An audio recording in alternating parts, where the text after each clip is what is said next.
जय हिंद दोस्तों, एक बार फिर स्वागत है आपका हमारे यूट्यूब चैनल मोनो स्टडी करिल में।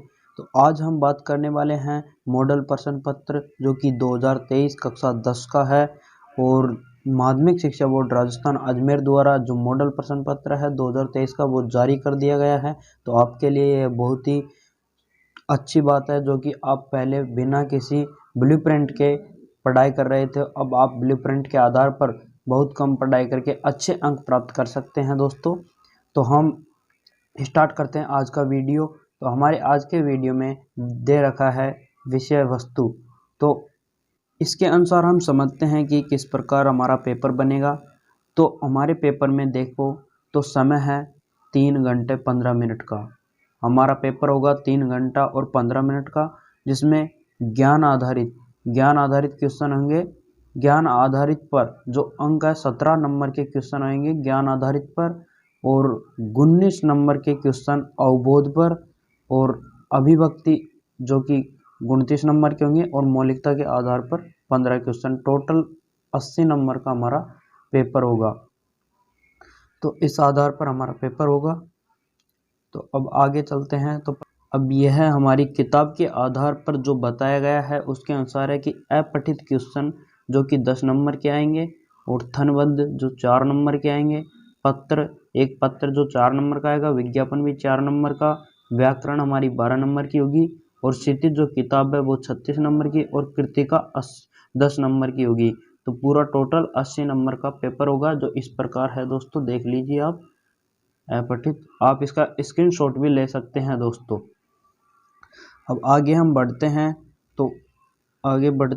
तो ये हमारा बली प्रिंट है दोस्तों। तो ये बली प्रिंट इसके आधार पर ही हमारा पेपर बनाया जाएगा जो कि ये दे रखा है प्रश्न पत्र बली प्रिंट। तो हिंदी का बली प्रिंट है दोस्तों। तो अपठित वस्तुनिष्ठ क्वेश्चन जो कि ज्ञान आधारित है वो 6 क्वेश्चन 1-1 नंबर के आएंगे दोस्तों, और अवबोध के 2 क्वेश्चन 2-2 नंबर के आएंगे, और अभिव्यक्ति जो कि वस्तुनिष्ठ, ये अभिव्यक्ति में इसमें अपठित का कोई क्वेश्चन नहीं है। मौलिकता के आधार पर 2 क्वेश्चन 2-2 नंबर के आएंगे वस्तुनिष्ठ से, और निबंध में आपको एक निबंध आएगा, और निबंध इसमें अवबोध में भी, अभिव्यक्ति में भी, और मौलिकता में भी है दोस्तों। तो इसके अनुसार आपको पेपर हल करना होगा और इसी प्रकार आप पढ़ाई करिए दोस्तों। तो आगे हम बढ़ते हैं। आप इसका भी स्क्रीनशॉट लेकर रख सकते हैं जिसके आधार पर आप समझ सकते हैं। तो यह अब हमारा मॉडल प्रश्न पत्र जो माध्यमिक शिक्षा बोर्ड राजस्थान अजमेर द्वारा जारी किया गया है 2023 का, इसको आप समझ लीजिए। और इसमें जो दे रखा है कक्षा 10 हिंदी। तो परीक्षार्थी के लिए सर्वमान्य निर्देश, पहले निर्देश पढ़ना जो आवश्यक होता है दोस्तों। अंक 80 नंबर। परीक्षार्थी सर्वप्रथम अपने प्रश्न पत्र पर नामांक अनिवार्यता लिखे। सभी प्रश्न हल करना अनिवार्य है। प्रत्येक प्रश्न का उत्तर दी गई उत्तर पुस्तिका में ही लिखे। जिन प्रश्नों के आंतरिक खंड है उन सभी को प्रश्न के उत्तर एक साथ लिखे। प्रश्न का उत्तर लिखने से पूर्व प्रश्न का क्रमांक अवश्य लिखे।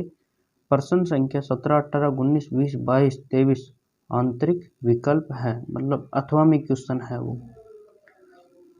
तो खंड ए, तो इसमें हमारे जो पहला क्वेश्चन है वो है निम्नलिखित अपठित गद्यांश को पढ़कर पूछे गए प्रश्नों के उत्तर लिखिए। तो दोस्तों पहला क्वेश्चन हमारा गद्यांश का है, इसको पढ़कर इसमें से उत्तर देने हैं। तो उपयुक्त गद्यांश का उचित शीर्षक क्या है? प्रसाद जी संबंधित थे। प्रसाद जी ने सर्वप्रथम कौन सी भाषा में कविता लिखी?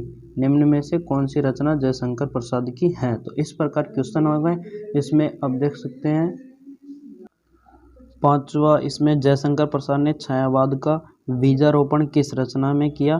तो इस प्रकार आप देख सकते हैं, और इसको पढ़कर आप इसका उत्तर भी देख सकते हो दोस्तों। तो अब आगे हमारा दूसरा गद्यांश है निम्नलिखित गद्यांश अपठित काव्यांश को पढ़कर पूछे गए प्रश्नों के उत्तर लिखिए। तो इसको भी पढ़कर आपको उत्तर देना है। उपयुक्त काव्यांश का उचित शीर्षक है। तिमिर शब्द का अर्थ है आँख शब्द का पर्यायवाची युग्म है। तो उक्त काव्य पंक्ति कौन से भाव को व्यक्त करती है? चिर सजग का अर्थ है उनमें शब्द का अर्थ है जाज पंचम की नाक कहानी है। तो आप इसको पढ़कर भी आप स्क्रीनशॉट लेते रहे और देखते रहे और उत्तर भी बाद में आप मिला लेना दोस्तों।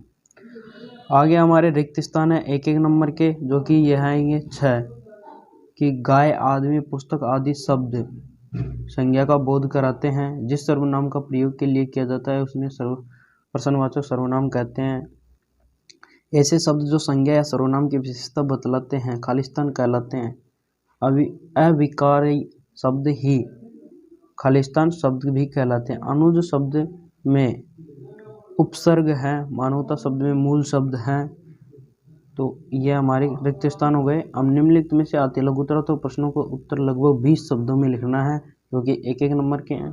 तो देख, व्यंजन शब्द संधि की परिभाषा लिखिए, तत्पुरुष समास के 2 उदाहरण लिखिए, काठ का उल्लू होना मुहावरे का अर्थ लिखिए, जैसी करनी वैसी भरनी लोकोक्ति का वाक्य प्रयोग लिखिए, यतीन्द्र मिश्र का जन्म कब और कहाँ हुआ, महावीर प्रसाद ने क्या तर्क देकर स्त्री शिक्षा का समर्थन किया, बच्चों की दंडोत्तरित मुस्कान के कवि के मन में पर क्या प्रभाव पड़ा, गिरजा कुमार मथुरा की किन्हीं 2 रचनाओं के नाम लिखिए, संगीतकार कविता किसके महत्व पर विचार करती है, भदंत आनंद कौशल्यान ने सभ्यता को किसका परिणाम माना है, रानी और नाक न हो पंक्ति में किस नाक न हो की बात कही गई है, अज्ञे किस विषय के विद्यार्थी रहे हैं, मैं क्यों लिखता हूँ, पाठ के आधार पर बताइए। तो ये सारे क्वेश्चन जो 12 क्वेश्चन है दोस्तों, ये 1-1 नंबर के हैं। तो इनको करना है, तो आप इसको हल करिएगा, आपको बहुत लाभ मिलेगा दोस्तों। खंड ब, माता का आंचल पाठ में बाल मनोभाव को सहज अभिव्यक्ति हैं, किसी एक उदाहरण द्वारा समझाइए। तो दोस्तों जो ये क्वेश्चन है, ये क्वेश्चन इनका भी आप स्क्रीनशॉट ले सकते हो और हल कर सकते हो। 2-2 नंबर के क्वेश्चन है। प्रत्येक क्वेश्चन की शब्द सीमा है 45 शब्दों में, और आप 45 शब्दों के अनुसार इनको हल कीजिएगा और स्क्रीनशॉट ले लिए, जिससे आप बाद में हल कर लेना। संस्कृति क्या है अपने शब्दों में लिखिए। तो ये भी 2-2 क्वेश्चन, जो कि 16 क्वेश्चन है, 16 जो कि कितने क्वेश्चन से लेकर तो 4 से 16 तक के क्वेश्चन 2-2 नंबर के आएंगे। तो इनका भी एक आप स्क्रीनशॉट ले लीजिए। एक कवि परिचय रामवृक्ष वैनीपुरी और सूरदास का जीवन परिचय। निम्नलिखित पठित गद्यांश की सप्रसंग इनकी व्याख्या करनी है दोस्तों, जो कि 3 नंबर की है व्याख्या।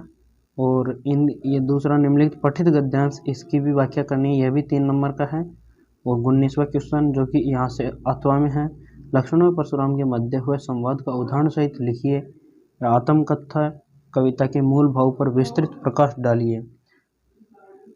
20वां क्वेश्चन है, फादर बुल के संकल्प से सन्यासी थे, वह मन से सन्यासी नहीं थे, मानवीय करुणा की दिव्य चमक पाठ के आधार पर उक्त कथन की व्याख्या कीजिए। शीला अग्रवाल कौन थी और मन्नू भंडारी को व्यक्तित्व पर उनका क्या प्रभाव पड़ा।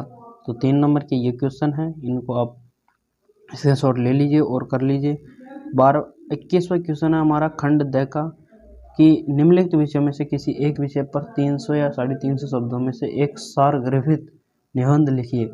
मातृभाषा और उसका महत्व, मेरा प्रिय नेता, मेरी अविस्मरणीय यात्रा, राजस्थान के मेले। 22वां क्वेश्चन है, स्वयं को आदर्श नगर बीकानेर का नीरव मानते हुए अशोकनगर जयपुर निवासी अपने मित्र को बहन की शादी में बुलाने हेतु निमंत्रण पत्र लिखिए। तो 4 नंबर का क्वेश्चन है, निमंत्रण पत्र है जो कि बहन की शादी पर। तो यह भी बहुत अच्छा क्वेश्चन है। इसके अथवा में है, अपने प्रधानाचार्य को अंग्रेजी विषय का पद रिक्त होने के कारण कोई अतिरिक्त व्यवस्था हेतु प्रार्थना पत्र लिखते हुए कक्षा अध्ययन की वस्तु स्थिति से अवगत कराइए। 23वां क्वेश्चन है, नव अंकुर विधवा महिला सहायता संस्था जयपुर द्वारा बनाई गई कारपेट की बिक्री हेतु एक विज्ञापन लिखिए। यह भी 4 नंबर का क्वेश्चन है।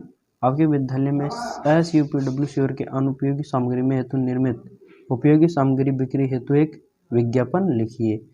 तो ये आपके 23 क्वेश्चन है दोस्तों हिंदी के, जो कि शायद पूरे हो चुके हैं। हाँ, तो पूरे हो चुके हैं। तो दोस्तों ये आपका आज का मॉडल प्रश्न पत्र था कक्षा हिंदी का, कक्षा 10 का। और हिंदी विषय का, तो आप इसको ज़रूर देखिए और हल कीजिएगा, आपको बहुत लाभ मिलेगा। और बार बार प्रैक्टिस करते रहिए और आप अच्छे अंक प्राप्त कर सकते हैं दोस्तों। तो अब अगले वीडियो में हम अंग्रेजी का मॉडल प्रश्न पत्र लेके आएंगे, जिसके लिए आप हमारे चैनल के साथ जुड़े रहिए। और जिन्होंने भी चैनल को सब्सक्राइब नहीं किया, प्लीज़ चैनल को सब्सक्राइब कर लीजिए।